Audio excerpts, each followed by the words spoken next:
அஸ்ஸலாமு அலைக்கும் வரஹ்மத்துல்லாஹி வபரகாத்துஹு. பிஸ்மில்லா வல்ஹம்துலில்லா ஸலாத்து வஸ்ஸலாமு அலா அஷ்ரஃபி ரசூலில்லா உலா அல்ஹி வஸ்ஸஹுபி அல் ஃபைஸி நெப்ரித்துல்லா அம்மாபாத். நாம் ஒவ்வொருவருடைய மனதிலையும் நிறைய தேவைகள் உண்டு. எல்லா தேவைகளையும் இறைவன் ஒவ்வொருவருக்கும் பூர்த்தி செய்து கொடுப்பானாக. எல்லா வேதனைகளிலிருந்தும் இறைவன் நம்மை பாதுகாப்பானாக. மரணமடைந்தவர்களுக்கு மஃபுரத்தை அல்லாஹு தஆலா வழங்குவானாக. ஆமீன் யா ரப்பல் ஆலமீன். பலருடைய கமெண்ட் வந்து கொண்டே இருப்பது, கடமாகும், கடன் அதிகமாக இருக்கிறது, ஏதாவது ஓதுவதற்கு இருக்கிறதா, ஏதாவது ஆயத்துகள் இருக்கிறதா, ஏதாவது எழுதி வைக்க வேண்டுமா அப்படின்னு நிறைய கமெண்ட். 3 விஷயங்கள் இந்த ஒரு கடன் என்பது விலகுவதற்கு இன்றைய தினத்திலிருந்து மகரிப்புடைய தொழுகை பிறகு இன்ஷா அல்லாஹ் 3 விஷயங்களை நீங்கள் செய்து வந்தா மறக்காம இந்த விஷயங்களை நான் சொல்லக்கூடிய விதத்தில் நீங்கள் செய்யும்போது உங்களுடைய எந்த கோடிக்கணக்கான கடனையும் அல்லாஹு தாலா அடைப்பதற்குள்ள வழியை உங்களுக்கு காண்பித்து தருவான் இன்ஷா அல்லாஹ். இதை ஒரு நாள் செய்துவிட்டு ஐயோ எங்கே கடன் போச்சு, கடன் போகலை, இவங்கெல்லாம் சும்மா சொல்கிறாங்க, அந்த மாதிரிப்பட்ட கமெண்ட்ஸ் அனுப்பாதீங்க. 1 அல்லது 2 அல்லது 3 நாட்கள் செய்தால் போதாது. தொடர்ந்து 21 நாட்கள் அல்லது 41 நாட்கள் நீங்கள் செய்ய முடிந்தால் நீங்கள் தொடர்ந்து செய்து பாருங்கள். இன்ஷா அல்லாஹ் கண்டிப்பாக இறைவனிடத்திலிருந்து உங்களுக்கு பதில் கிடைக்கும். ஒரு முறை செய்துவிட்டு சகோதரி எதுவும் அடையவில்லை, கடன் அடையவில்லை அப்படின்னு நீங்கள் கமெண்ட் பண்ணக்கூடாது. இனி இதை மட்டும் செய்தால் போதாது. இபாதத்துகளை நீங்கள், அதாவது உங்களுடைய தொழுகைகளை நீங்கள் சரியான முறையில் தொழுதிருக்க வேண்டும். வாழ்க்கையில் உள்ள அனைத்து விஷயங்களும் கொடுக்கல் வாங்கல் எல்லாமே சரியான முறையில் இருக்க வேண்டும். அதேபோல் ஜப்தியான வீடு ஜப்தியாக போகிறது அப்படின்னு இருக்கக்கூடியவர்கள் அல்ல கேஸில் அல்லது கடனில் மாட்டிக்கொண்டு கொடுத்த பணத்தை திரும்ப வாங்க முடியாமல் அந்த முறையில் கஷ்டப்பட்டு கொண்டிருக்கக்கூடியவங்க, இனி பணம் வாங்கியாச்சு அதை கொடுக்க முடியாமல் இருக்கிறேன் அப்படின்னு வேதனையில் இருக்கக்கூடியவங்க எல்லாருக்குமே இந்த ஒரு விஷயம் கண்டிப்பாக பயன்படும்.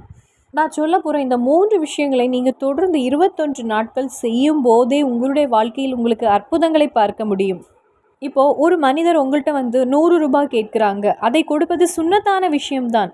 இனி கடன் கொடுத்தவர்கள் தர முடியாத ஒரு நிலை வரும்போது அவர்களுக்கு சிறிது கால அவகாசம் கொடுப்பது சிறந்த ஒரு விஷயமாகும் இஸ்லாத்தில். கடன் இருக்கிறது, வேண்டுமென்றே அந்த கடனை நிசாரமாக பார்த்து இன்னைக்கு கொடுக்கலாம், நாளைக்கு கொடுக்கலாம், அல்ல கொஞ்ச நாள் கழிஞ்சு கொடுக்கலாம், அப்படி வேண்டுமென்றே நாட்களை தள்ளி கையில் பணம் இருந்தும் அந்த கடனை ஒரு நிசாரமாக பார்த்து இருக்கக்கூடிய ஒரு விஷயம் பெரிய ஒரு தவறாகும். ஒரு நபர் கடனோடு இருந்தால் அவருக்கு உதவி செய்வது அல்லாஹ் தஆலாவிடத்திலிருந்து அந்த அடியானுக்கு பிரதிபலன் அதிகமாக கிடைக்கக்கூடிய ஒரு விஷயம். சிலர் எப்படின்னா பணம் இருந்தாலும் வாங்கி அந்த ஒரு பணத்தை திருப்பி கொடுக்க மாட்டாங்க. இனி நான் சொல்கிறது, ஒரு மனிதனுடைய வாழ்க்கையில் அதிக கடன் கொண்டு சிரமப்பட்டால், வேதனை அடைந்தால், ஒரு முறை நபி ஸல்லல்லாஹு அலைஹி வஸல்லம் பள்ளியில் இருந்தபோது சஹாபி அபு ஹுமாமா ரலியல்லாஹு தஆலா அன்ஹு அவங்க பள்ளிக்குள் வராங்க. பள்ளியில் அவர்கள் ஒரு இடத்தில் அமர்ந்து தேம்பி அழுது கொண்டு இருக்கிறாங்க. பள்ளியை விட்டு வேறு எங்கேயும் அவங்க செல்வதும் இல்லை. அப்படியே பள்ளியை விட்டு இறங்கினாலும் ஓடி வீட்டிற்குள் சென்று விடுகிறாங்க. அதன் பின் வீட்டை விட்டு அவங்கள வெளியே பார்க்க முடிவதில்லை. அதாவது வெளியில் எங்கும் செல்வதில்லை. ஏதோ பயந்திருப்பதை போல் நபி ஸல்லல்லாஹு அலைஹி வஸல்லம் அவங்க உணர்ந்தாங்க. நபி ஸல்லல்லாஹு அலைஹி வஸல்லம் கேட்டாங்க, அபூ மாமா உங்களுக்கு என்ன ஆச்சு, என்ன பிரச்சனை, ஏன் இந்த அழுகை? அந்த நேரத்தில் அந்த சஹாபா சொன்னாங்க, நபியே நான் கடன்காரனாக இருக்கிறேன், கடனால் அதிக வேதனை அடைகிறேன், நிறைய கடன் இருக்கிறது, எனக்கோ வேலையும் இல்லை, நான் எப்படி இந்த கடனை அடைக்கப் போகிறேன் என்று எனக்கு தெரியவில்லை, நபியே நான் என்ன செய்ய வேண்டும், எனக்கு ஏதாவது கற்றுத்தாருங்க அப்படின்னு. அந்த நேரத்தில் ரசூல் ஸல்லல்லாஹு அலைஹி வஸல்லம் சொல்லி கொடுத்தாங்க, அபூ மாமா உனக்கு நான் ஒரு ஆயத்தை கற்றுத்தருகிறேன், இந்த ஆயத்தை நீ ஓதும் போது உன்னுடைய கடன் அடையும், உன்னுடைய கவலை நீங்கும், உன்னுடைய டென்ஷன், உன்னுடைய மனவேதனை நீங்கும், உனக்கு இருக்கக்கூடிய சுமைகள் நீங்க தொடங்கும், முசீபத்து உன்னுடைய வாழ்க்கையிலிருந்து நீங்கும் என்று. இதை கேட்டவுடன் அந்த சஹாபிக்கு ரொம்ப சந்தோஷமாக இருந்தது. நபியே அந்த ஆயத்து எது? ரசூல் ஸல்லல்லாஹு அலைஹி வஸல்லம் கற்றுக் கொடுத்த வசனம்.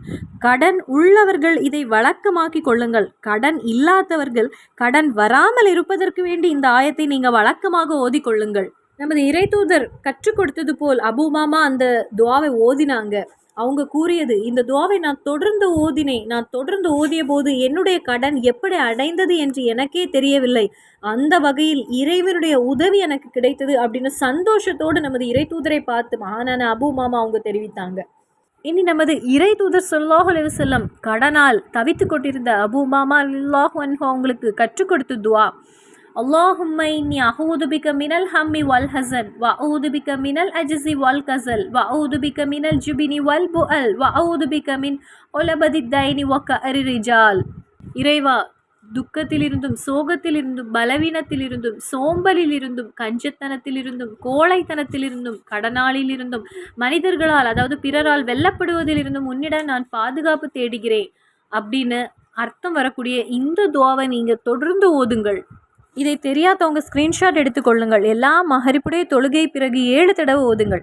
இனி 2வது விஷயம் நாம் செய்ய வேண்டியது, மகரிப்புடைய தொழுகை பிறகு இந்த சக்தி வாய்ந்த அஸ்மாஉல் ஹுஸ்னா இறைவனுடைய 99 திருநாமங்களில் சக்தி வாய்ந்த இஸ்முள்ள இந்த ஒரு திக்ரை நீங்கள் 33 தடவை ஓதுங்க. ரொம்ப பவர்ஃபுல்லான திக்ர். அதாவது யா ஹையூ யா கையூம் யா அல்லாஹ், யா ஹையூ யா கையூம், யா ஹையூ யா கையூம், என்றென்றும் வாழக்கூடிய என்றென்றும் நிலைத்திருக்கக்கூடிய ரப்பே அப்படின்னு அர்த்தம் வரக்கூடிய இந்த ஒரு திக்ரை நீங்கள் மகரிப்புடைய தொழுகை பிறகு 33 தடவை ஓதுங்கள். இனி 3வது சூரத்துல் லுஹா, வல்லுஹா வல்லைலி இதா சஜா அப்படின்னு தொடங்கக்கூடிய இந்த சூரத்துல் லுஹாவை 7 தடவை ஓதுங்க. அப்போ முதலில் சொன்ன அந்த துஆவை நீங்கள் 7 தடவை ஓதிக்கொள்ளுங்கள். பின்பு 33 தடவை யா ஹையூ யா கையூம்ங்கிற திக்ரை ஓதிவிட்டு மறுபடியும் 7 தடவை சூரத்துல் லுஹாவை ஓதிக்கொள்ளுங்கள். இந்த விதத்தில் தொடர்ந்து 21 நாட்கள் தொடர்ந்து செய்து வாங்க. இன்ஷா அல்லாஹ் உங்களுடைய கடன் என்பது அடையும். கண்டிப்பாக கோடிக்கணக்கான கடன் இருந்தாலும் அந்த கடன் எப்படி அடைந்ததுன்னு உங்களுக்கே ஆச்சரியமாக இருக்கும். கடன் நீங்கும், பணம் என்பது அதிகரிக்கும், பணம் சம்பந்தமான தேவைகள் என்பது பூர்த்தியாகும், ரிஸ்க் என்பது உங்களை தேடி வரும், கவலை முசீபத்து வேதனை அனைத்தும் நீங்கி சந்தோஷமான ஒரு வாழ்க்கையை கொண்டு வரக்கூடிய சக்தி வாய்ந்த 3 காரியங்கள் இது. இன்ஷா அல்லாஹ் ஒவ்வொருவரும் மகரிப்புடைய தொழுகை பிறகு இதை செய்து கொள்ளுங்கள். இன்ஷா அல்லாஹ் இதை செய்வதற்கு இறைவன் நமக்கு அருள் புரிவானாக. ஆமீன். அஸ்ஸலாமு அலைக்கும் வரஹ்மத்துல்லாஹி வபரகாத்துஹு.